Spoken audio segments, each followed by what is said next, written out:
Hello friends, मैं सुमित मिश्रा आप सभी का एक बार पुनः स्वागत करता हूं अपने चैनल उन्नति आईएएस पर।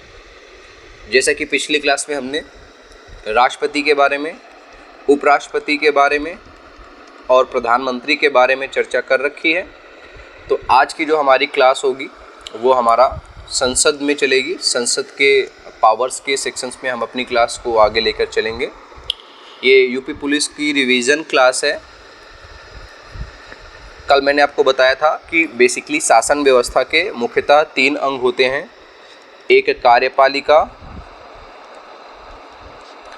दूसरा विधायिका और तीसरा न्यायपालिका। ये 3 अंग होते हैं बेटा, ठीक है। हाँ, अब इन 3 अंगों में से कार्यपालिका हम पढ़ चुके हैं, जिसमें हमने राष्ट्रपति पढ़ा है, उपराष्ट्रपति पढ़ा है और प्रधानमंत्री पढ़ा है। इसके बाद जो विधायिका है, मोस्टली कार्यपालिका का काम क्या होता है, अगर आप बिल्कुल नए हैं तो ये भी डिस्कस कर लीजिए। कार्यपालिका का काम होता है कि भैया कानून का निर्माण, लागू कराना कानून को और पॉलिसी बनाना। वैसे कार्यपालिका को भी हम बेसिकली अगर चाहें तो 2 पार्ट्स में डिवाइड कर सकते हैं, एक स्थायी और एक अस्थायी। बट अभी हाल फिलहाल में आपको याद इतना ही रखना है कि कार्यपालिका का कार्य होता है कानून को लागू कराना, विधायिका का कार्य होता है कानून का निर्माण करना, और लास्ट में आप पढ़ेंगे इसके बाद में ये न्यायपालिका। और न्यायपालिका में आप क्या पढ़ेंगे, विवाद का निपटारा। जो भी डिस्प्यूट हो रहे होंगे उन विवादों का निपटारा कौन करेगा, न्यायपालिका करेगी, ठीक है। तो आज हम विधायिका में ही डिस्कस कर रहे होंगे, क्योंकि विधायिका जो केंद्र की विधायिका है, तो केंद्र में जो विधायिका में केंद्र में आती है संसद, और संसद के अनुच्छेद है अनुच्छेद 179 से लगा करके 123 तक। आपसे प्रश्न पूछा जाएगा संसद के कितने भाग हैं, तो संसद के कुल 3 भाग हैं, लोकसभा, राज्यसभा और राष्ट्रपति। अगर सदन की चर्चा की जाए, संसद में सदन कितने हैं, तो लोकसभा और राज्यसभा ये 2 सदन है संसद में, ठीक है। तो मैंने बताया 79 में क्या है, अनुच्छेद 79 पहला ही अनुच्छेद है, जिसमें बोला गया संसद का गठन, मतलब संसद, राज्यसभा, लोकसभा और राष्ट्रपति, इन तीनों से मिलकर बनेगी संसद। अनुच्छेद 80 में क्या है, जस्ट उसके अगले अनुच्छेद में, कि राज्यसभा की संरचना, इसके लिए कुछ लोग शॉर्ट ट्रिक भी बनाते हैं, सरल है ना, जैसे 79, 80 और 81 है ना, सा से संसद और रा से राज्यसभा और ला से लोकसभा, देख सकते हो आप। बट उतना कोई कंसिडरेशन वाला कंसर्न है नहीं, क्योंकि जब आप मेहनत करके पढ़ाई करेंगे तो ये चीज़ें आपको छोटी छोटी ट्रिक्स वगैरह याद रखने की ज़रूरत नहीं पड़ेगी। ये चीज़ आपको ध्यान में रखना है, ठीक है। आगे देखिए, राज्यसभा की संरचना की बात कर रहे हैं, तो राज्यसभा जो कि एक स्थायी सदन है, उच्च सदन है। उच्च सदन का यहाँ सीधा सा मतलब ये मत लगा लीजिएगा कि पावर्स बहुत ज़्यादा है। उच्च सदन है लेकिन पावर रेगुलेटरी, मतलब लोकसभा के मुकाबले पावर्स कम है। कुल सदस्य मैक्सिमम कितने हो सकते हैं, 250 सदस्य हो सकते हैं, जिसमें से 238 सदस्य ये राज्यों से चुनकर आएंगे। इनका राज्यों से निर्वाचन होगा। और ये जो 12 सदस्य हो रहे हैं ये राष्ट्रपति के द्वारा मनोनीत होंगे, ध्यान रखिएगा ये, ठीक है। हाँ, अब अभी वर्तमान में कितने सदस्य हैं, 245, जिसमें से राष्ट्रपति द्वारा अपॉइंटमेंट होता है 12 सदस्यों का, और 233 सदस्य भैया कहाँ से आते हैं, राज्यों से चुनकर आते हैं, तो ध्यान रखिएगा ये बात भी आप, ठीक है। इसके बाद कार्यकाल, तो याद रखिएगा इस सदन का कोई कार्यकाल नहीं होता है। क्यों नहीं होता है बेटा, कई बार ये प्रश्न पूछा जाएगा, क्योंकि ये स्थायी सदन है, इट्स अ परमानेंट हाउस, और परमानेंट हाउस होने का मतलब हो गया ये कभी विघटित नहीं होता। और बेटा जब कभी विघटित नहीं होगा इसका मतलब इसका कोई कार्यकाल नहीं होगा। तो इसके सदस्यों का कार्यकाल है बेटा, ये किसका है, सदस्यों का कार्यकाल है, किसका है, सदस्यों का कार्यकाल है, कितना है, 6 साल है। ये बात 89 के फर्स्ट में लिखी हुई है, सदस्यों का कार्यकाल। इसके बाद आगे आ जाइए, निर्वाचन की बात कर लेते हैं। तो निर्वाचन कैसा होगा सदस्यों का, एकल संक्रमणीय अनुपातिक निर्वाचन प्रणाली, अप्रत्यक्ष निर्वाचन प्रणाली है, इनके सेगमेंट को लेकर के याद रखिएगा। 2003 में संशोधन हुआ था और राज्यसभा इकलौता सदन है जहां पर खुली मतदान प्रणाली, मोस्टली जो मतदान होता है गुप्त मतदान प्रणाली के द्वारा होता है, लेकिन राज्यसभा के सदस्यों का जो चुनाव है वो खुली मतदान प्रणाली के द्वारा हो रहा है। ये चीज़ आपको ध्यान में रखनी पड़ेगी, ठीक है। आगे आ जाइए। हाँ, राज्यसभा के सदस्यों की योग्यता की बात कर लेते हैं। तो राज्यसभा के सदस्यों की योग्यता है, तो पहली योग्यता है भारत का नागरिक हो, दूसरा 30 वर्ष की आयु पूरी कर चुका हो, और चौथा लाभ के पद पर ना हो, या फिर कई बार यहाँ पे हो जाएगा संसद द्वारा बनाई गई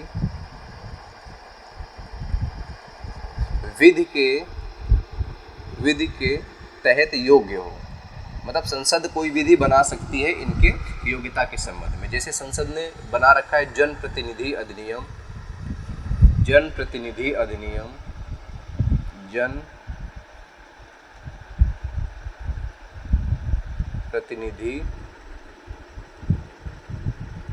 अधिनियम 1951, ये संसद के द्वारा बनाया गया है, ध्यान में रखिएगा, ठीक है।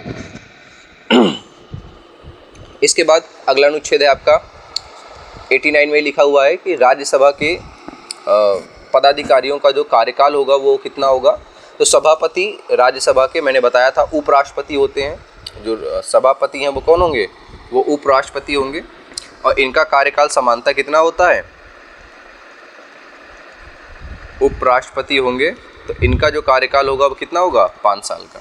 जो उपसभापति होंगे ये राज्यसभा से होते हैं, तो जाहिर सी बात है राज्यसभा का सदस्य होने के कारण इनका कार्यकाल 6 साल का होगा। अनुच्छेद 92 में क्या कहता है कि सभापति और उपसभापति को हटाने का प्रस्ताव अगर आया हो तब ये अपने पद पर पीठासीन नहीं रहेंगे। तो 89 जो है अनुच्छेद, ये कहता है इनके सभापतियों के बारे में, पदाधिकारियों के बारे में, और अनुच्छेद 92 कहता है कि जब इन दोनों में से किसी को भी हटाने का प्रस्ताव लाया जाएगा तब ये दोनों पीठासीन नहीं होंगे। और मैंने पिछली क्लास में ये बात बताई थी आपको कि अगर राज्यसभा या लोकसभा या विधानसभा या विधान परिषद के पदाधिकारी को हटाने की बात हो रही हो तो भैया उनको साधारण बहुमत से हटाया जाएगा। इस बात का आपको बहुत ध्यान रखना पड़ेगा। इसके बाद राज्यसभा की शक्तियाँ देख लेते हैं। राज्यसभा के पास कौन कौन सी शक्तियाँ हैं। तो पहला तो साधारण विधेयक को लेकर के राज्यसभा और वित्त विधेयक, इन दोनों के संबंध में उस विधेयक को लोकसभा के द्वारा पारित करने के बाद राज्यसभा 6 महीने तक या 6 माह तक अपने पास रोक सकती है। इसके बाद क्या होगा, इसके बाद राष्ट्रपति के द्वारा अनुच्छेद 108 के तहत संयुक्त बैठक बुलाई जाएगी और संयुक्त बैठक में ये राज्यसभा कमज़ोर हो जाएगी, राज्यसभा क्या हो जाएगी, कमज़ोर हो जाएगी और इस विधेयक को पास करा लिया जाएगा। विधेयक क्या हो जाएगा भैया, विधेयक आपका पास हो जाएगा। ठीक है भैया, ये चीज़ आपको ध्यान में रखनी है। अगला, अब धन विधेयक के संबंध में राज्यसभा की पावर क्या है कि जब धन विधेयक लोकसभा पास करके देगी राज्यसभा को, तो राज्यसभा इस विधेयक को केवल 14 दिन रोक सकती है। या तो 14 दिन में राज्यसभा इस विधेयक को पारित करे, अन्यथा ये विधेयक स्वतः पारित मान लिया जाएगा। मतलब या तो 14 दिन में राज्यसभा इस विधेयक को पारित कर दे या फिर यह विधेयक स्वतः पारित मान लिया जाएगा। अगला है आपका संविधान संशोधन विधेयक। संविधान संशोधन विधेयक में राज्यसभा और लोकसभा दोनों की शक्तियां बराबर होती हैं, क्योंकि विधेयक को जितने बहुमत से लोकसभा से पारित होना होता है उतने ही बहुमत से राज्यसभा से भी अलग से पारित होना अनिवार्य है। ठीक है, और क्या क्या है, राष्ट्रपति और उपराष्ट्रपति इन दोनों के चुनाव में निर्वाचक मंडल के रूप में राज्यसभा भाग लेती है। मतलब दोनों के निर्वाचन में वोटिंग करती है और इन राष्ट्रपति, उपराष्ट्रपति, सुप्रीम कोर्ट के जज, हाई कोर्ट के जज, इनको हटाने के प्रस्ताव में भी वोटिंग करती है। हटाने के प्रस्ताव में भी क्या होता है, प्रस्ताव में राज्यसभा वोट करती है, राज्यसभा वोट करती है। ठीक है भैया, ध्यान रखिएगा ये बात। आगे आ जाइए। अब बात करते हैं राज्यसभा की जो शक्तियां हैं, विशेष शक्तियां हैं। ये तो लोकसभा के कंपेयरिंग में शक्तियां हो गई कि लोकसभा और राज्यसभा दोनों अगर हैं तो दोनों की शक्तियां कैसी हैं। बट अगर हम स्पेशल शक्तियों की बात करें तो भैया अनुच्छेद 249 और अनुच्छेद 312, राज्यसभा के पास ये 2 विशेष शक्तियां हैं। अनुच्छेद 249 क्या है, पहले इसको समझ लेते हैं। अनुच्छेद 249 क्या है, पहले इसको समझ लेते हैं। तो होता क्या है, आपने अनुसूची 7 पढ़ी होगी, अनुसूची, संविधान की अनुसूची 7 पढ़ी होगी, जिसमें आपने सुना होगा कि हमने क्या किया है, केंद्र एवं राज्यों के मध्य, केंद्र एवं राज्य के मध्य जो पावर है उसको बांट दिया है। जैसे कैसे, केंद्र सूची बना दी है जिसमें कानून केंद्र बनाएगी, राज्य सूची बना दी है, राज्य सूची बना दी है जिसमें कानून राज्य सूची बनाएगी, और एक है हमारी समवर्ती सूची जिसमें कानून ये दोनों मिलके बनाएंगी। बट मैंने क्या बताया, कंडीशन क्या है, केंद्र सूची में कानून केंद्र सरकार बनाएगी, राज्य सूची में कानून राज्य सरकार बनाएगी, समवर्ती में दोनों बनाएंगे। बट अगर कोई कंट्रोडिक्शन हो जाए, कोई समस्या हो जाए, तो समवर्ती में केंद्र ज़्यादा बड़ी सरकार है तो केंद्र सरकार का कानून मान्य होगा। बट अनुच्छेद 249 क्या कहता है कि अगर राज्यसभा के द्वारा राज्य सूची के किसी विषय को, राज्य सूची के विषय को राष्ट्रीय महत्व घोषित कर दिया जाए। क्या भैया, राष्ट्रीय महत्व घोषित कर दिया जाए, मतलब जो राज्य सूची का विषय है इसको राष्ट्रीय महत्व घोषित कर दिया जाए। और वो कैसे होगा, तो राज्यसभा के 2/3 बहुमत से। कैसे भैया, राज्यसभा के 2/3 बहुमत से होगा। तो अगर ये चीज़ कर दी जा रही है तब ऐसी कंडीशन में उस राज्य सूची पे कानून तो राज्य को बनाना चाहिए, लेकिन अगर ये वाला काम हो जाए जो यहाँ पे लिखा हुआ है, राज्य के सभा के द्वारा राज्य सूची के विषय को राष्ट्रीय महत्व घोषित कर दिया जाए, तो इसमें 1 वर्ष के लिए जो कानून होगा उस राज्य सूची के विषय पर, मतलब विषय राज्य सूची का है, बट 1 वर्ष के लिए कानून कौन बनाएगा, 1 वर्ष के लिए कानून जो है वो केंद्र द्वारा बनाया जाएगा। किसके द्वारा, केंद्र द्वारा बनाया जाएगा। ये चीज़ आपको ध्यान में रखना है। तो 1 वर्ष के लिए कानून केंद्र बनाएगा अगर अनुच्छेद 249 का कंसर्न करता है कौन, हाँ। और क्या है भैया, और एक चीज़ देख लीजिए, अगर हम इसी को बात करके देखें क्या, हाँ, अनुच्छेद 312 की बात कर लेते हैं हम। तो अनुच्छेद 312 में क्या है, नई अखिल भारतीय सेवा का गठन। क्या भैया, नई अखिल भारतीय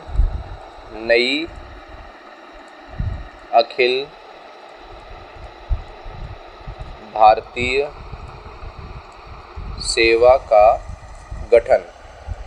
ये कौन करेगा, तो ये पावर भारत में केवल किसके पास है, राज्यसभा के पास है। तो कैसे होगा, अगर राज्यसभा 2/3 बहुमत से प्रस्ताव पारित कर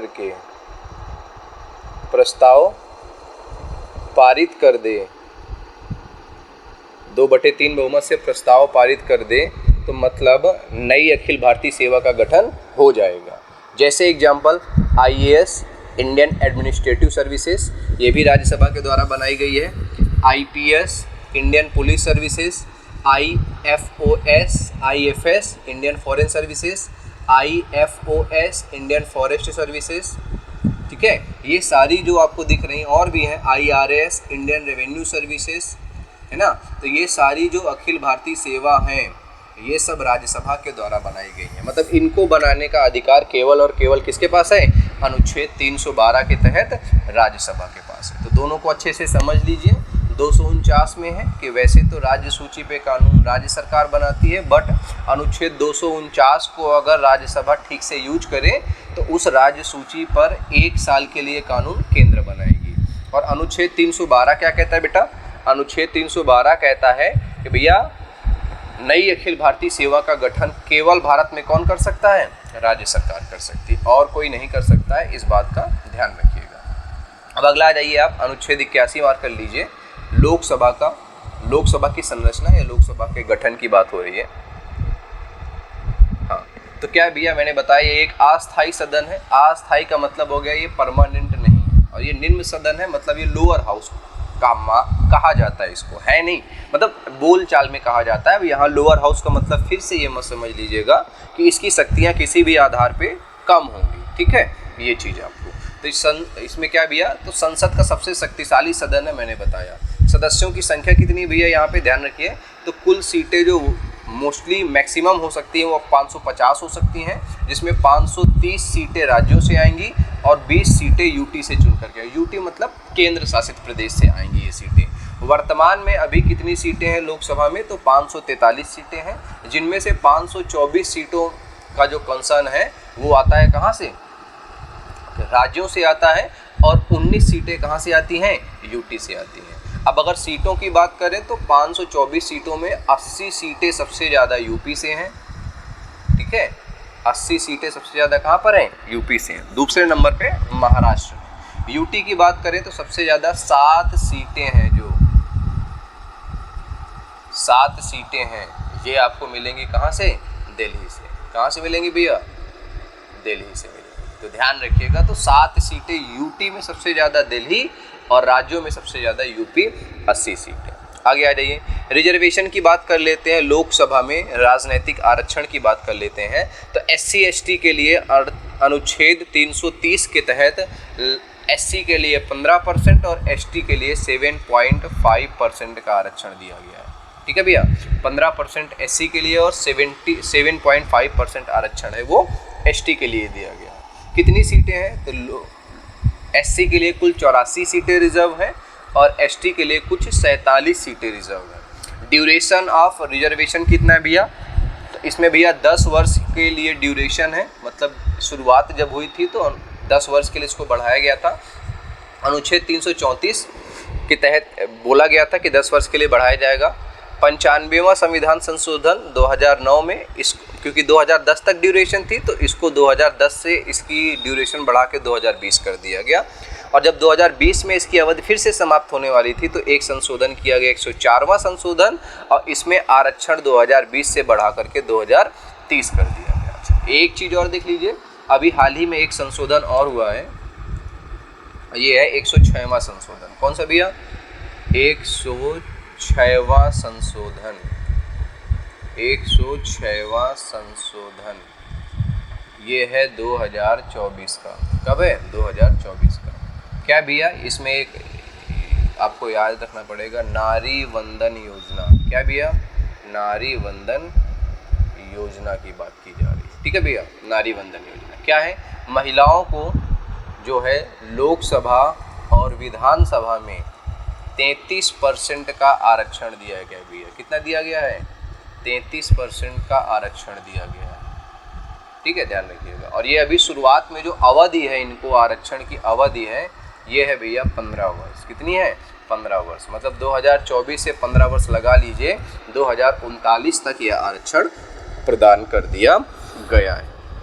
आगे रहिए, लोकसभा के सदस्यों का कार्यकाल देख लेते हैं। तो मैंने बताया, एक सेकंड,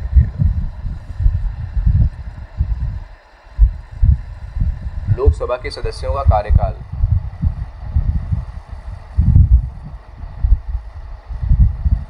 लोकसभा के सदस्यों का कार्यकाल, ठीक। तो कितना कार्यकाल है भैया, लोकसभा के सदस्यों का कार्यकाल है 5 वर्ष। कितना भैया, 5 वर्ष है। एक सेकंड,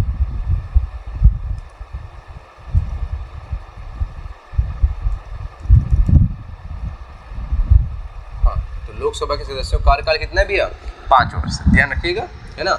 और मैंने बताया कि ये जो कार्यकाल है ये डिपेंड करता है लोकसभा में बहुमत का। जब तक लोकसभा को बहुमत मिलेगा तब तक इनका कार्यकाल चलेगा।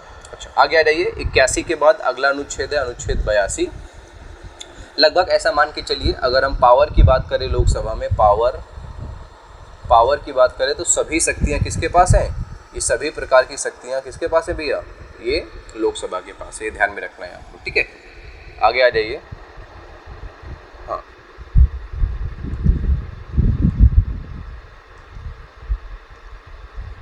अनुच्छेद 82, अनुच्छेद 82 मार्क करिए। हाँ, अनुच्छेद 82 में है, प्रत्येक जनगणना के बाद परिसीमन की बात की गई है। किसकी बात की गई है, परिसीमन की बात की है। परिसीमन क्या होता है बेटा, परिसीमन का मतलब हो जाता है, देखो जब भी जनगणना बढ़ती है, मान लीजिए 2 सीटें हैं, एक सीट ए, एक क्षेत्र ए है, एक क्षेत्र बी है, तो जाहिर सी बात है दोनों की जनसंख्या बराबर तो नहीं हो सकती। लेकिन अब एक समस्या है क्या, अब मान लीजिए दोबारा जनगणना होगी जब 10 साल बाद, तो ये भी कंफर्म नहीं है कि दोनों में सीटें किसकी ज़्यादा होंगी। तो इस चीज़ को कोट करने के लिए, बराबर करने के लिए, भाई देखो मान लो कोई एक व्यक्ति यहाँ से खड़ा हो रहा है चुनाव में, एक व्यक्ति यहाँ से खड़ा हो रहा है, तो ऐसा तो नहीं हो सकता ना कि एक को ज़्यादा वोट मिले, एक को कम वोट मिले, मतलब जनसंख्या ही ज़्यादा कम हो। तो इसलिए परिसीमन कराया जाता है कि 2 सीटों पर जो वोटर का अनुपात है वो हमेशा क्या होना चाहिए, बराबर होना चाहिए। अगला अनुच्छेद 83 क्या कहता है भैया, संसद के सदनों की अवधि, ड्यूरेशन ऑफ, जो अवधि है संसद के सदनों की वो बताता है। तो मैंने बताया अभी कि लोकसभा और राज्यसभा के संसद के सदनों की अवधि बता दी मैंने कि लोकसभा का कितना है भैया, ये है आपका 5 वर्ष, और राज्यसभा का कितना है भैया, ये 6 वर्ष है, ध्यान में रखिएगा। वो भी सदन की अवधि नहीं है, सदस्यों की अवधि है। संसद के सदस्यों की योग्यता अनुच्छेद 84 में, तो मैंने राज्यसभा का ऊपर डिस्कस कर लिया है, राज्यसभा और लोकसभा दोनों का ऊपर डिस्कस हो गया है कि दोनों की योग्यता क्या है। राज्यसभा का क्या था, भारत का नागरिक हो, 30 वर्ष की आयु पूरी कर चुका हो और लाभ के पद पर ना हो, और अगर संसद ने कोई अधिनियम बनाया है तो उसके तहत योग्य हो। लोकसभा में भी सेम हो जाएगा, भारत का नागरिक हो, 25 वर्ष की उम्र पूरी कर चुका हो, लाभ के पद पर ना हो, और अगर संसद कोई अधिनियम बनाई है तो उस अधिनियम के तहत योग्य हो। अगला है अनुच्छेद 85, सत्र, संसद के सत्र को बुलाना, सत्र को समाप्त करना और लोकसभा का विघटन करना, ये तीनों काम आपको दिए गए हैं। किसको, राष्ट्रपति को दिए गए। किसको दिए गए हैं, राष्ट्रपति को दिए गए। किसको दिए गए, राष्ट्रपति को दिए गए। कि कौन कौन से, सत्र बुलाना और सत्र की समाप्ति, दोनों चीज़ें, सत्रावसान और सत्र की समाप्ति और लोकसभा का विघटन करना। सत्र कितने भैया, तो आपको पता होगा हमारे यहाँ 3 सत्र मोस्टली होते हैं। पहला है हमारा बजट सत्र, बजट सत्र है, ठीक है। बजट सत्र के बाद दूसरा सत्र है हमारा कौन सा, मानसून सत्र,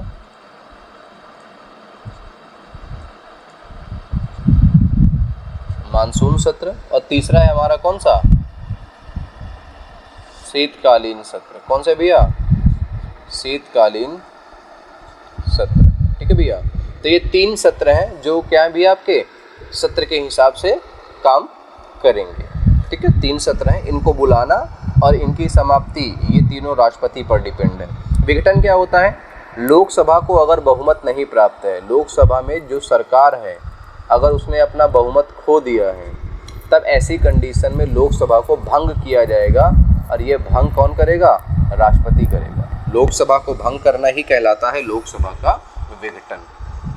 आगे आ जाइए, अनुच्छेद 86 तक पहुंच गए हम लोग। क्या है, राष्ट्रपति का सदनों में अभिभाषण, मतलब राष्ट्रपति जब भी चाहे संसद में, मतलब चाहे वो लोकसभा हो चाहे वो राज्यसभा हो, दोनों जगह पे क्या कर सकता है, अपना संदेश भेज सकता है। क्या भेज सकता है भैया, संदेश भेज सकता है, ध्यान रखिएगा।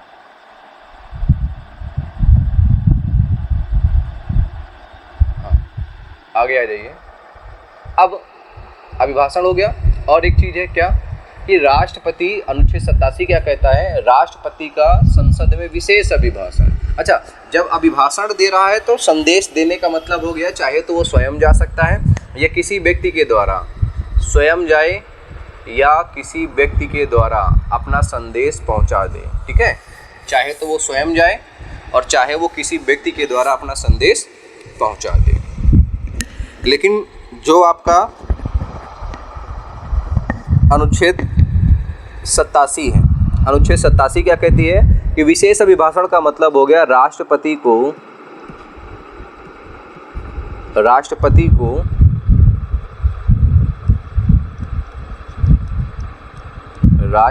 को स्वयं उपस्थित होना पड़ेगा। एक सेकंड रुकिएगा, पेन बहुत खराब हो रहा है, बहुत ज़्यादा छोड़ दे रहा है। स्वयं उपस्थित होना पड़ेगा, ठीक है। जब 2 कंडीशन होती है ऐसा, जब नई लोकसभा चुनकर आई हो तब ऐसा होता है, और प्रत्येक वर्ष की पहली बैठक में भी राष्ट्रपति को मतलब स्वयं ये काम करना पड़ता है, मतलब स्वयं जा कर के उसको देखना पड़ता है। इसके बाद अनुच्छेद 88 में क्या है, महान्यायवादी के अधिकार हैं। कौन कौन से अधिकार हैं कि महान्यायवादी जो है वो संसद की कार्यवाही में भाग ले सकता है, उनकी बैठक में भाग ले सकता है, स्पीच दे सकता है, लेकिन अगर बात की जाए तो वहाँ अगर कोई विधेयक है या कोई प्रस्ताव पारित हो रहा है तो वहाँ पे वो मतदान करने का अधिकार उसके पास नहीं है। तो महान्यायवादी भाग ले सकता है, बैठ सकता है और स्पीच दे सकता है, लेकिन वहाँ पे वोटिंग का राइट्स उसके पास नहीं है। 89 आपको पढ़ा चुके हैं हम अभी, राज्यसभा की सभापतियों का या राज्यसभा के पदाधिकारी हैं तो 2 पदाधिकारी होंगे, एक राज्यसभा के सभापति और दूसरे उपसभापति। 93 क्या है बेटा? 93 में है लोकसभा के अध्यक्ष और उपाध्यक्ष, 2 पदाधिकारी होते हैं। एक और होता है पदाधिकारी जिसे अभी हाल ही में अपॉइंट किया गया है संसद भवन में, जिसे हम बोलते हैं प्रोटेम स्पीकर। प्रोटेम स्पीकर है ना, ये होता है। अच्छा, इसका काम क्या है? जब नई लोकसभा बन करके आती है तो लोकसभा के सदस्यों को शपथ दिलाता है। ये लोकसभा के सदस्यों को क्या दिलाता है? शपथ दिलाता है। ये पहली चीज़ तो यही हो गई। दूसरा, जो लोकसभा अध्यक्ष का चुनाव भी कराता है, ये लोकसभा अध्यक्ष का चुनाव भी करवाता है ये, ठीक है। तो नया क्या काम कर रहा है ये? सदस्यों को शपथ दिला रहा है लोकसभा के, और दूसरा लोकसभा अध्यक्ष का चुनाव भी यही करवाएगा, ध्यान में रखिएगा, ठीक है। बाकी 2 पदाधिकारी हैं, दोनों का कार्यकाल 5 साल का होगा। लोकसभा के अध्यक्ष और लोकसभा के उपाध्यक्ष दोनों का कार्यकाल 5-5 वर्ष का होगा, ध्यान रखिएगा। अगर दोनों इस्तीफा देना चाहेंगे तो दोनों एक दूसरे को इस्तीफा दे सकते हैं। लोकसभा अध्यक्ष के पास पावर कुछ ज़्यादा है ना, जैसे कोई विधेयक, धन विधेयक है या नहीं, वो लोकसभा अध्यक्ष तय करेगा। अगर किसी व्यक्ति की अयोग्यता का निर्णय लेना हो दल बदल के आधार पर, तो वो भी अंतिम रूप से लोकसभा अध्यक्ष ही तय करते हैं। आगे चलते हैं। 96 में क्या है? अगर अध्यक्ष और उपाध्यक्ष को हटाने का विचार चल रहा हो तो मैंने वही सेम चीज़ रिपीट होगी जो राज्यसभा में था कि वो अपने पद पर नहीं बैठ सकता। दूसरा, जो कास्टिंग वोट है, निर्णायक वोट नहीं दे सकता। सदन में भाग तो ले सकता है और मतदान कर सकता है, ठीक है, लेकिन कास्टिंग वोट नहीं दे सकता और ना वो आसीन कर सकता है। और सेम प्रश्न ये पूछा गया था, यूपीएससी में पूछा गया था, ठीक है। ये सेम छोटी सी बात है, देखो बहुत ज़्यादा कुछ नहीं है। अनुच्छेद 96 है, बेसिक सा 3 लाइन का प्रश्न है, बट इन्हीं 3 लाइन से यूपीएससी में इस बार प्रश्न आ गया था। बेसिक सा प्रश्न है, बहुत ज़्यादा हार्ड प्रश्न नहीं है। लेकिन अब जब आप पढ़ते ही नहीं हैं ठीक से तो अब आपको लगता है कि ये प्रश्न कहाँ से पूछा जा रहा है, इतना हाई फाई कैसे पूछ रहा है। तो कुछ भी नहीं है, बेसिक सी चीज़ है और ये सब में होता है। यही चीज़ जैसे 96 है तो जो चीज़ राज्यसभा में लागू होगी वही लोकसभा में लागू होगी, वही विधानसभा में लागू होगी और वही विधान परिषद में लागू होगी, कुछ भी अलग नहीं है, ठीक है। तो वो चीज़ आपको थोड़ा सा समझ के काम करना पड़ेगा। आगे आ जाइए। अनुच्छेद 97 में क्या है? सभापति, उपसभापति, अध्यक्ष और उपाध्यक्ष के वेतन एवं भत्ते। तो सभापति जो हैं और अध्यक्ष हैं, इनका वेतन है आपका 4 लाख रुपए। सभापति और अध्यक्ष का वेतन है 4 लाख रुपए और बाकी का वेतन है 3.3 लाख रुपए, ठीक है। हाँ, तो बाकी का वेतन कितना है? 3.3 लाख रुपए और सभापति और उपसभापति का वेतन है 4 लाख रुपए, ठीक है, ध्यान रखिएगा। अच्छा, ये कहाँ से दिया जाएगा? तो भारत की संचित निधि से दिया जाएगा, भारत की संचित निधि से दिया जाएगा। ये कहाँ से दिया जाएगा? भारत की संचित निधि से दिया जाएगा। ये भी बात आपको ध्यान में रखना है। आगे 99 में क्या है भैया? 99 में संसद के सदस्यों की शपथ है और शपथ का क्या कंसर्न है? संसद के सदस्यों की शपथ, तो ये शपथ दिलाई जाएगी अनुच्छेद 99 के तहत। कौन दिलाएगा? तो अगर लोकसभा में है तो लोकसभा अध्यक्ष दिलाएंगे, लोकसभा अध्यक्ष मतलब प्रोटेम स्पीकर दिलाएंगे, और वहाँ पर है तो सभापति दिलाएंगे, ठीक है, ये चीज़ ध्यान रखिएगा। हाँ, सभापति दिलाएंगे। अच्छा, आर्टिकल 110 क्या कहता है? गणपूर्ति बताई गई है कि मतलब संसद की बैठक को चलाने के लिए, किसी भी सदन की बैठक को चलाने के लिए 1/10 सदस्य मिनिमम या न्यूनतम उपस्थित होने आवश्यक है, वरना उस बैठक को शुरू ही नहीं किया जा सकता है। उसके बाद अनुच्छेद 101 क्या कहता है? जैसे आपने बचपन में सुना होगा, अगर लगातार आप 30 दिनों तक स्कूल नहीं जाते थे तो आपका नाम या आपको स्कूल से सस्पेंड कर दिया जाता था। वैसे ही यहाँ पर है कि अगर कोई व्यक्ति 60 दिन तक लगातार अनुपस्थित रहता है तो उसकी सदस्यता समाप्त हो जाएगी। लेकिन यहाँ पर छुट्टी वाले दिन जो है वो हटा दिए गए हैं, मतलब छुट्टी वाले दिन काउंट नहीं किए गए हैं, इनको ध्यान में रखिएगा। इसके बाद अनुच्छेद 102 क्या कहता है? सदस्यों की अयोग्यता की बात करता है कि संसद के सदस्यों को अयोग्य कैसे घोषित किया जाता है। तो मैंने बताया था कि संसद के सदस्यों की अयोग्यता के संबंध में प्रॉपर एक अधिनियम बन गया है, जनप्रतिनिधि अधिनियम। जनप्रतिनिधि अधिनियम, जनप्रतिनिधि अधिनियम। इस आधार पर 1951, इस आधार पर संसद के सदस्यों को योग्य या अयोग्य घोषित किया जा सकता है। आगे आ जाइए।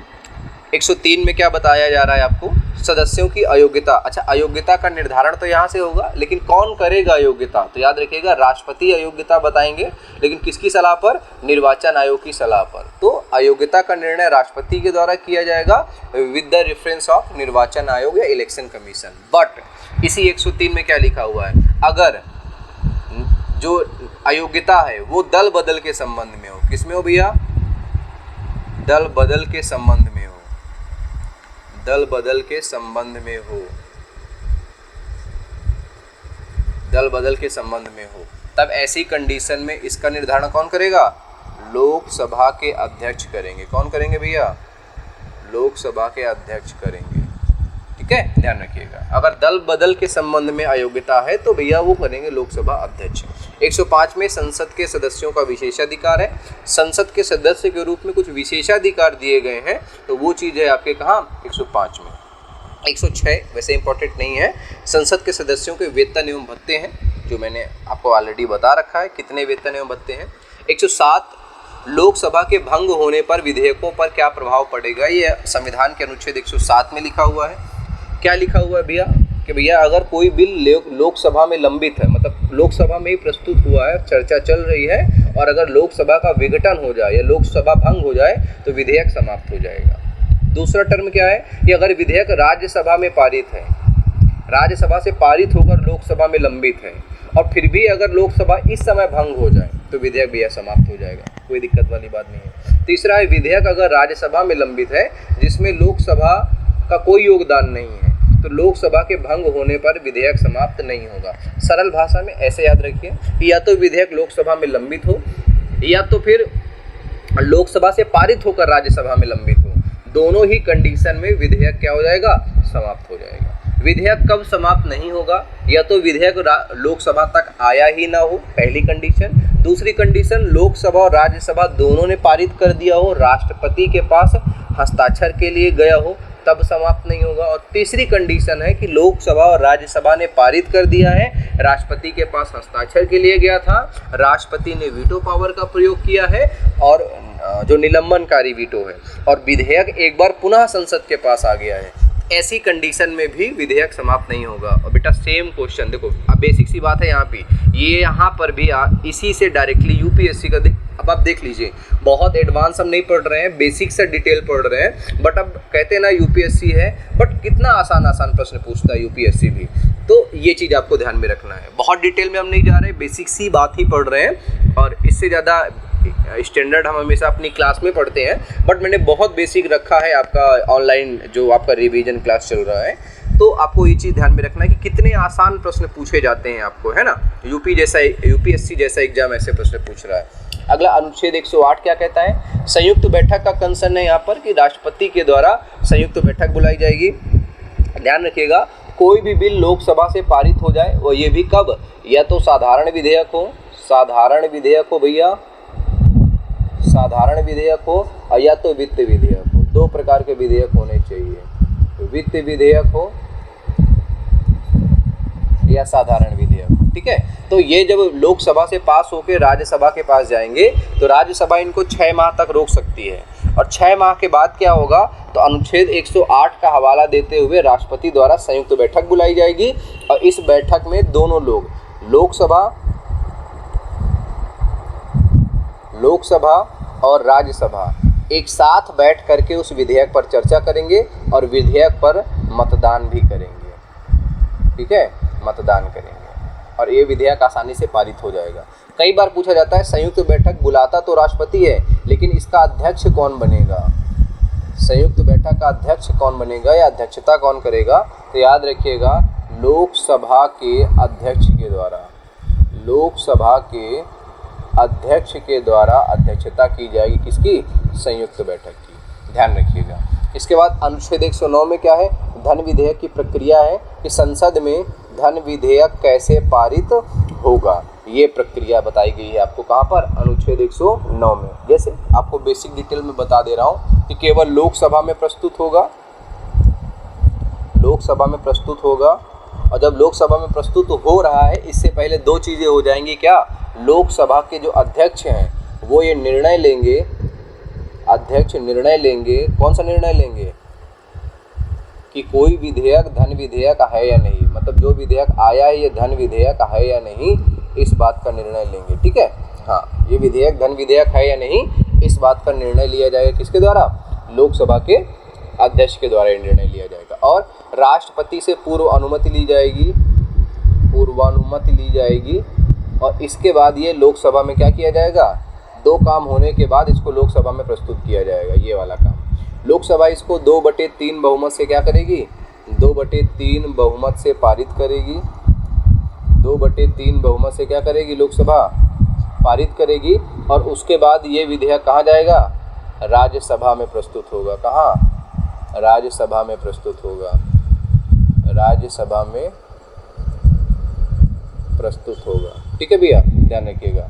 अब राज्यसभा में जब प्रस्तुत होगा तो एक चीज़ और याद रखिएगा, और वो चीज़ क्या है, 2/3 बहुमत से पारित होगा, राज्यसभा में प्रस्तुत होगा विधेयक, और जैसे ही राज्यसभा में प्रस्तुत हो जाएगा 2/3 बहुमत से राज्यसभा भी इसको क्या करेगी, पारित कर देगी। और मैंने बताया कि अगर राज्यसभा 2/3 बहुमत से पारित नहीं करती है और 14 दिन तक डिले रखती है, तो 14 दिन के बाद ये विधेयक स्वतः पारित मान लिया जाएगा।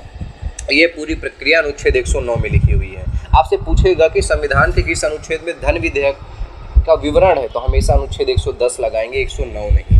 109 में धन विधेयक के संबंध में प्रक्रिया है। 110 में क्या कहता है, 110 कहता है धन विधेयक की डिफिनेशन है, मतलब डिफिनेशन ऑफ मनी बिल क्या है, जब भी सरकार को संचित निधि से पैसा निकालना है, क्या करना है बेटा, संचित निधि से पैसा निकालना है, कंसोलिडेटेड फंड ऑफ इंडिया।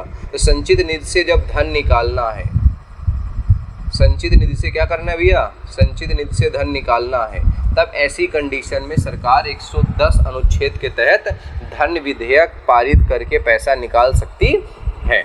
आगे आ जाइए, अनुच्छेद 111 राष्ट्रपति की वीटो पावर की बात की गई यहाँ पर। तो राष्ट्रपति को कितने प्रकार का वीटो मिला है, तो राष्ट्रपति को भैया आपका 3 प्रकार का वीटो मिला, अत्यंतिक, निलंबनकारी और पॉकेट वीटो। अत्यंतिक वीटो जब भी राष्ट्रपति यूज करेंगे, अच्छा राष्ट्रपति वीटो यूज कहाँ करेंगे, तो याद रखिए, देखो संसद जब कोई विधेयक पारित करता है, संसद जब कुछ भी पारित करेगा तो आपको पता होना चाहिए ये चीज़ कहाँ आएगी, ये आएगी राष्ट्रपति के पास, राष्ट्रपति के पास आएगी। अब किस लिए आएगी राष्ट्रपति के पास, हस्ताक्षर के लिए। किस लिए आएगी भैया, हस्ताक्षर के लिए। तो राष्ट्रपति या तो हस्ताक्षर कर दे और या तो फिर उसमें क्या लगा दे, हस्ताक्षर ना करके वीटो पावर का प्रयोग कर दे। ठीक है, तो यही वीटो है। अब अत्यंतिक वीटो का मतलब क्या हो गया, विधेयक समाप्त हो जाएगा, जिस भी वीटो में अत्यंतिक वीटो का प्रयोग होगा, इसका मतलब हो गया वो वीटो क्या हो जाएगा भैया, समाप्त हो जाएगा। ठीक है, लेकिन अगर वहीं दूसरी तरफ बात करें हम, दूसरा वीटो हमारा कौन सा है, निलंबनकारी वीटो। निलंबनकारी वीटो का मतलब हो जाता है जब संसद हमको, मतलब संसद के द्वारा जब कोई विधेयक पारित करके भेजा गया है राष्ट्रपति के पास, तो राष्ट्रपति उस विधेयक को पुनर्विचार के लिए संसद को वापस कर सकता है। ये बात ध्यान में रखिएगा, ये है निलंबनकारी वीटो। और पॉकेट वीटो का मतलब क्या होता है बेटा, पॉकेट वीटो हो जाएगा जब राष्ट्रपति को किसी विधेयक पर ना सहमति देनी हो और ना असहमति देनी हो, मतलब दोनों ही चीज़ें ना करनी हो, तब क्या आएगा भैया, पॉकेट वीटो आ जाएगा। इस बात को आप विशेष ध्यान में रखिएगा, है ना। हाँ, और एक चीज़ पूछा जाएगा, वीटो पावर का प्रयोग किन किन विधेयकों में किया जाएगा, तो याद रखिएगा साधारण विधेयक और वित्त विधेयक। केवल 2 विधेयक हैं, वित्त विधेयक, जहाँ पर क्या किया जाएगा भैया, वीटो पावर का प्रयोग किया जाएगा। ठीक है, ध्यान रखिएगा, तो 2 जगह हैं केवल। आगे आ जाइए, अनुच्छेद 112 क्या कहेगा भैया, अनुच्छेद 112 क्या कहेगा, बजट की बात करेगा। बजट शब्द का उल्लेख है नहीं संविधान में, तो क्या शब्द है, वार्षिक वित्तीय विवरण। और ये कैसा आता है भैया, एक साल का आता है और जो आपका वित्तीय वर्ष है सरकार का वो 1 अप्रैल से 31 मार्च तक होता है। बजट तो हम आम बोलचाल की भाषा में बोल ही देते हैं। बजट का मतलब क्या हो जाता है, आपने कई बार सुना होगा कि यार हमारा बजट बिगड़ गया है, बजट ये बजट वो, तो ये सारी चीज़ें हैं, ठीक है। आगामी वर्ष जो आने वाला वर्ष है उसके आय और व्यय का लेखा जोखा सरकार प्रस्तुत करती है, उसे ही हम बजट कहते हैं। अब बजट आने जिस दिन बजट आता है, जैसे 1 फरवरी को बजट आता है, अभी कब आता है बेटा बजट आता है 1 फरवरी को, पहले 28 को आता था, अब 1 को आता है, ठीक है, 1 फरवरी को आता है, ध्यान रखिएगा। तो बजट के जस्ट आने से एक दिन पहले सरकार आर्थिक सर्वेक्षण प्रस्तुत करती है, जिसे हम बोलते हैं इकोनॉमिक सर्वे। क्या बोलते हैं भैया? Economic survey, economic survey. अब इकोनॉमिक सर्वे जो प्रस्तुत किया जा रहा है, इसको प्रस्तुत करने का मेन कारण होता है, अच्छा ये अनुमान ही तो है जो अभी आने वाले वर्ष का जब आप आय और व्यय बता रहे हैं तो फिर ये तो अनुमान है ना, क्योंकि आने वाले साल में कितना खर्चा और कितना पैसा आएगा ये आपको पता ही नहीं है। तो जो इकोनॉमिक सर्वे होता है इसमें ये बताया जाता है कि पुराना जो पिछली बार हमने अपना मतलब एक तरह से बताया था ना कि कितना कितना अनुमान लगाया था, वो अनुमान किस हद तक सही है वो हम बताते हैं कहाँ पर? इकोनॉमिक सर्वे में। बजट हमेशा लोकसभा में प्रस्तुत होता है, लोकसभा में प्रस्तुत किया जाएगा, ध्यान रखिएगा ये बात आप, तो केवल लोकसभा में प्रस्तुत होगा, ठीक है। वित्त मंत्री के द्वारा किया जाएगा, वित्त मंत्री करेंगे। अच्छा एक चीज़ और, जो आप 1 फरवरी को आप देखते हैं ना कि 1 फरवरी को बजट हो रहा है, तो इसमें केवल एक चरण होता है, जो पहला चरण है। बजट नहीं पारित होता इसमें, हम मोस्टली बोल देते हैं कि बजट पारित हो गया आज, बस ऐसा नहीं है, ये पहला चरण है और इस पहले चरण को बोलते हैं बजट का प्रस्तुतिकरण। क्या बोलते हैं भैया?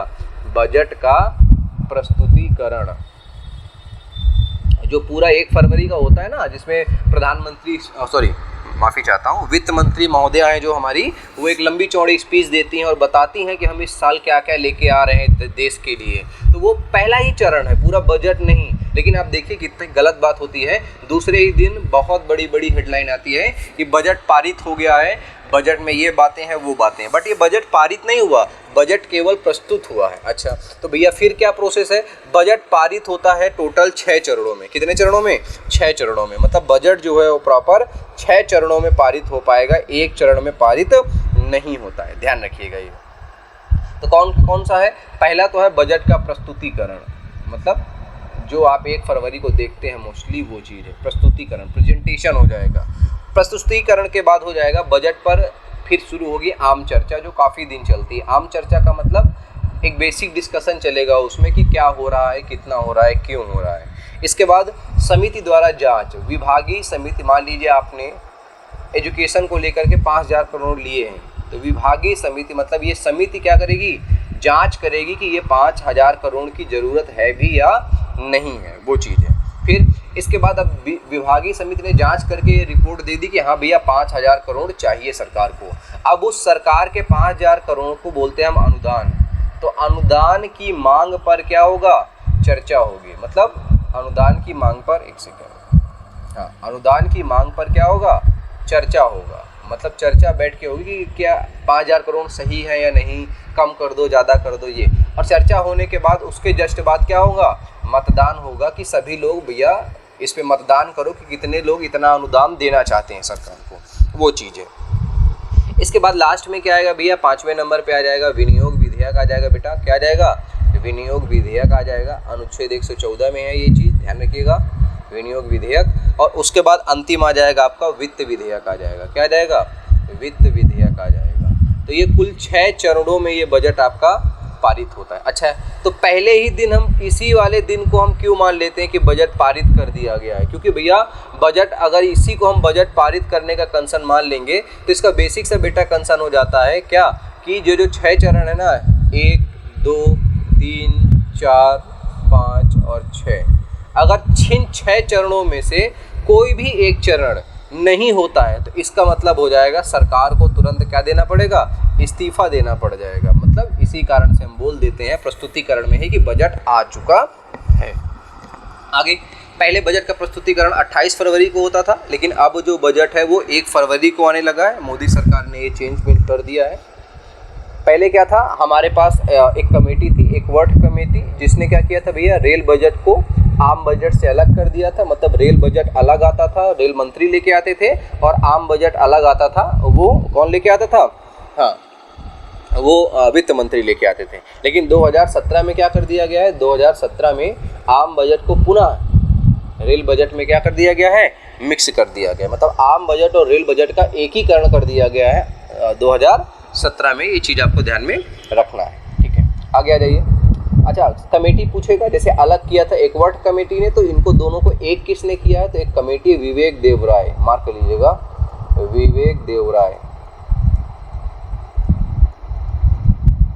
विवेक देवराय समिति की सिफारिश पर ये एकीकरण किया गया है। पूछ सकता है आपसे, बस इसलिए लिखवा दिया।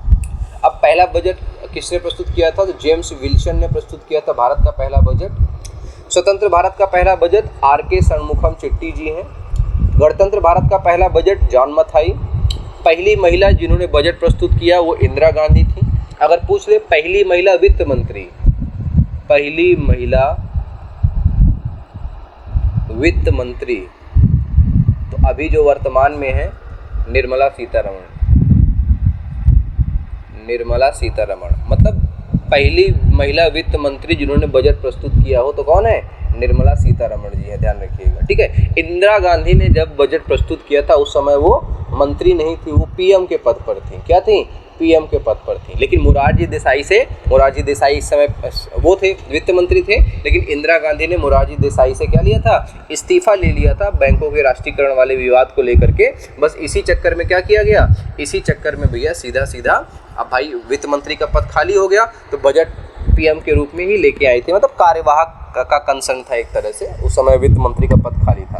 भारत में सर्वाधिक बार बजट पेश करने का रिकॉर्ड किसके पास है, मोरारजी देसाई के पास है। और बहुत जल्दी ये रिकॉर्ड टूटने वाला है, क्योंकि अभी नया मंत्रिमंडल जो बना है उसमें एक बार पुनः निर्मला सीतारमण जी को वित्त मंत्री बना दिया गया है। तो पहले से ये वित्त मंत्री रही हैं, पिछले 2 साल पहले थे, 5 साल ये हो गए, 5-6 साल हो गए इनको ऑलरेडी। और अगर 5 साल अभी फिर से वित्त मंत्री के पद पर निर्मला सीतारमण जी रहेंगी तो सबसे ज़्यादा बजट पेश करने का जो फैक्ट है वो चेंज हो जाएगा निर्मला सीतारमण। जैसे इस बार जैसे ही 2029 में बीजेपी का 5 साल का कार्यकाल पूरा होगा तो बहुत सारे फैक्ट चेंज हो जाने वाले हैं। ये चेंज हो जाएगा, एक सबसे लंबा पीएम के पद के लिए कार्यकाल वो चेंज हो जाएगा। लगातार 3 बार एक ही व्यक्ति की सरकार रही है वो, मतलब बहुत सारे फैक्ट चेंज हो जाएंगे, वो चर्चा करेंगे फिर हम कभी बाद में, ठीक है। अगला अनुच्छेद 114 में क्या है भैया, विनियोग विधेयक है। यहाँ पर 114 में विनियोग विधेयक को संचित नीति की कुंजी कहते हैं, जो धन विधेयक के साथ पारित होता है। मतलब अगर आपको संचित नीति से पैसा निकालना है तो विनियोग विधेयक आपको पारित करना पड़ेगा, वो भी अनिवार्य रूप से। अनुच्छेद 117 देख लेते हैं। अनुच्छेद 117 में भैया क्या है, वित्त विधेयक है। और वित्त विधेयक भैया कितने प्रकार का होता है, ये 2 प्रकार का होता है। एक अनुच्छेद 117 के 1 में लिखा होगा और एक अनुच्छेद 117 के 3 में। तो वैसे तो मैंने बताया था अगर सरकार को धन निकालना हो संचित नीति से तो धन विधेयक लेके आती है। ये केवल धन निकालने की बात हो गई, केवल धन निकालना हो तब। लेकिन अगर धन निकालने के साथ साथ कर लगाना, कर हटाना या उसमें परिवर्तन करना हो और इनके साथ साथ धन भी निकालना हो, मतलब कर और धन एक साथ हो, अगर धन भी निकालना हो और धन के साथ साथ कर लगाना, हटाना या उसमें परिवर्तन करना हो तो वित्त विधेयक लाना पड़ेगा। ये वाला पहला प्रकार वित्त विधेयक का, ठीक है। लेकिन अगर केवल कर लगाना हो, धन नहीं निकालना, केवल कर लगाना, हटाना या परिवर्तन करना हो तो ये हो जाएगा ये वाला वित्त विधेयक। तो 2 प्रकार के वित्त विधेयक है। इनको धन, इस वाले को जो धन निकालने वाला है इसको प्रस्तुत तो धन विधेयक की तरह किया जाएगा, लेकिन पारित साधारण विधेयक की तरह किया जाएगा। और ये पूरा प्रस्तुत और पारित दोनों ही साधारण विधेयक की तरह होता है। अगला जाइए, अनुच्छेद 118 में क्या है भैया, संयुक्त बैठक की अध्यक्षता के लिए बात किया गया। मैंने बताया अभी आपको, इस संयुक्त बैठक की अध्यक्षता कौन करेगा, लोकसभा अध्यक्ष करेंगे। ये बात अनुच्छेद 118 में लिखी गई है। इसके बाद अनुच्छेद 120 आएगा भैया, अनुच्छेद 120 आएगा और अनुच्छेद 120 में संसद की कार्यवाही की भाषा की बात की गई है। तो हिंदी और इंग्लिश 2 भाषाएं हैं संसद की कार्यवाही में, है ना। हाँ, तो हिंदी और इंग्लिश की भाषा में कार्यवाही हो सकती है। मतलब पहले तो इंग्लिश है, हिंदी बाद में है। लेकिन अगर हम बात करें स्पीच की, मतलब भाषण की बात करें कि संसद में किस भाषा में आप भाषण दे सकते हैं, तो किसी भी भाषा में, जिस भाषा में आप भाषण देना चाहते हैं उस भाषा में भाषण दे सकते हैं। बशर्ते आपको राज्यसभा में अगर भाषण दे रहे हैं तो वहाँ उसके पदाधिकारी मतलब राज्यसभा के सभापति, और अगर आप भाषण लोकसभा में दे रहे हैं तो लोकसभा के पदाधिकारी मतलब लोकसभा अध्यक्ष से आपको अनुमति के बाद आप किसी भी भाषा में अपना स्पीच दे सकते हैं। अगला अनुच्छेद 122 में क्या है? संसद में होने वाली कार्यवाही की जांच न्यायालय के द्वारा नहीं की जाएगी। मतलब संसद में कुछ भी हो जाए उसकी जांच न्यायालय के द्वारा नहीं होगी। मतलब एक तरह से विधायिका को न्यायपालिका से अलग कर दिया गया है, ये बात समझ लीजिएगा, ठीक है। उसके बाद अनुच्छेद 123 में क्या भैया? अध्यादेश है, राष्ट्रपति के द्वारा जारी किया जाता है। कब होता है? जब हमारी संसद सत्र में ना हो। पहली कंडीशन क्या है? संसद सत्र में ना हो। और दूसरी कंडीशन क्या है? कि कानून की अत्यंत आवश्यकता हो, तब राष्ट्रपति के द्वारा सीधा सीधा क्या किया जाता है? अध्यादेश जारी किया जाता है। एक चीज़ समझ लो पहले, दोनों को समझने से पहले हमारे यहाँ क्या होता है, कानून कैसे बनता है? तो पहले हमारा विधेयक आता है। क्या आता है हमारे पास? विधेयक आएगा, और विधेयक आने के बाद इसको लोकसभा और राज्यसभा से क्या किया जाएगा भैया? पारित किया जाएगा, पारित किया जाएगा, ठीक है। लोकसभा और राज्यसभा से पारित किया जाएगा, पारित हो गया। इसके बाद ये कहाँ जाएगा भैया? तो ये आगे जाएगा किसके पास? राष्ट्रपति के पास जाएगा। राष्ट्रपति इसमें हस्ताक्षर करेंगे। राष्ट्रपति क्या करेंगे? हस्ताक्षर करेंगे, और ये कानून बन जाएगा। मतलब ये एक प्रक्रिया है। क्या ये प्रक्रिया है कानून बनने का? ये बेसिक प्रक्रिया होती है। लेकिन जब हम बात करते हैं अध्यादेश की, तो अध्यादेश में प्रक्रिया थोड़ा सा उल्टा हो जाती है। क्या? राष्ट्रपति हमारे सीधा सीधा इसमें क्या करते हैं? राष्ट्रपति के द्वारा सीधा सीधा क्या होता है? हस्ताक्षर होगा राष्ट्रपति के द्वारा, और कानून तुरंत क्या हो जाएगा? कानून बन के तैयार होगा और कानून लागू हो जाएगा। इसके बाद क्या होगा भैया? बाद में इसको संसद द्वारा क्या किया जाएगा? संसद द्वारा पारित किया जाएगा। संसद द्वारा पारित किया जाएगा, वो भी बाद में। ध्यान रखिएगा इस बात को, ठीक है। हाँ, तो इसी वजह से पूछा जाएगा कितनी अवधि है? तो 6 सप्ताह अवधि है अध्यादेश की। जिस दिन से संसद की पहली बैठक होगी, तो संसद की पहली बैठक से 6 सप्ताह का तक अध्यादेश चलेगा। और अधिकतम की बात करें तो 6 माह और 6 सप्ताह, वैसे ये पूछा जाएगा, ध्यान रखिएगा दोनों, ठीक है। तो ये आपका संसद वाला पूरा सेगमेंट हमारा खत्म हो चुका है। पूरा पार्लियामेंट हमने डिस्कस कर लिया, आर्टिकल 79 से लगा करके आर्टिकल 123 तक, मतलब 123 अनुच्छेद तक हम ये सारी चीज़ें डिस्कस कर चुके हैं। आशा करता हूँ कि जो भी चीज़ें आज हमने डिस्कस की हैं वो चीज़ें आपको विधिवत रूप से समझ में आई होंगी।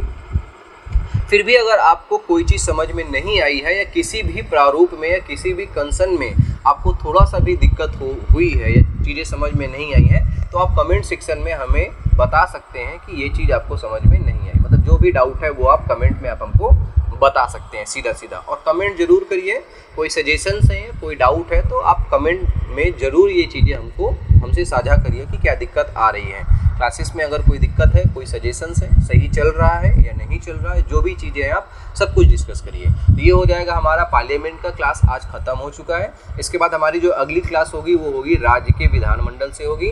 राज्य सरकार पर हमारी चर्चा हो रही होगी, और राज्य सरकार पर एक क्लास के बाद हमारी अगली चर्चा होगी राज्य सरकार के बाद किस पर? न्यायपालिका पर, जहां हम सुप्रीम कोर्ट और हाई कोर्ट एक साथ डिस्कस कर रहे होंगे। इसके बाद फिर हम एक बार इन सब का कंप्लीट MCQ लगाएंगे, ठीक है। जैसे पिछली बार मैंने MCQ की क्लास की थी, वो कंप्लीट MCQ लगाएंगे। और हाँ, कुछ बच्चे ऐसे हैं जो सिर्फ वीडियो को मतलब अपनी उपस्थिति सी दर्ज कराने आते हैं कि आए, वीडियो ओपन की, वीडियो ओपन करने के बाद तुरंत चले गए। तो बेटा यहाँ सब दिख जाता है। तो थोड़ा सा अगर आपको लगता है, जो लोग सिंसियर हैं, थोड़ा सा मौका है आपके पास, एक बार फिर से बड़ी वैकेंसी है, 60,000 से ज़्यादा बड़ी वैकेंसी है, आपके पास मौका है तैयारी करके नौकरी पाने का, अपने माता पिता को गर्व महसूस कराने का। तो उस मौके को बिल्कुल मत छोड़िए। आप एक बार पढ़ चुके हैं, देखो होता क्या है बेटा कि कुछ लोगों को लगता है कि यार हम तो ये पढ़ चुके हैं, अब क्यों ही पढ़ें। अब आपको ये देखो 1 घंटे में पूरा पार्लियामेंट समझा दिया, आपको लिखना नहीं है, आपको कुछ नहीं करना है, बस आप वीडियो चला दीजिए और बस उस वीडियो को देखते रहिए, तो आपका सारा रिवीजन 1 बाय 1 हो जाना है। अब इससे आपके 2 फायदे हो गए। एक तो आपने पहले पढ़ रखा था, आपका रिवीजन हो गया, लेकिन अगर आप पहली बार पढ़ रहे हैं तो आपको लिखना भी पड़ेगा, और लिखना भी नहीं पड़ेगा, आपको नोट्स ऑलरेडी टेलीग्राम में मिल जाएंगे। ये नोट्स मैं टेलीग्राम में ऑलरेडी डलवा दूंगा, ठीक है। तो अब ये चीज़ आपको ध्यान में रखना है थोड़ा सा, है ना। अब कुछ लोगों को ये बोल लग सकता है कि हम पढ़ चुके हैं। बेटा यहाँ 10-10 बार पढ़ने के बाद भी बच्चे क्लासरूम में उतनी ही शिद्दत से नोट्स बनाते हैं और उतनी ही शिद्दत से पढ़ते हैं जितनी शिद्दत से वो पहली बार पढ़ रहे थे। और विश्वास मानो इसी कारण बच्चों का मुख्यतः सिलेक्शन हो रहा है। जो बच्चे सिंसियर हैं, जो बच्चे चीज़ों को इग्नोर नहीं करते, वही अंततः सिलेक्शन लेके जाते हैं। तो इस बात का विशेष ध्यान रखिए। फिर भी अगर किसी चीज़ की कोई समस्या है तो आप ये चीज़ें हमसे साझा कर सकते हैं। चलिए फिर आज की क्लास के लिए इतना ही। आप सभी का बहुत बहुत धन्यवाद क्लास अटेंड करने के लिए। चलिए, जय हिंद।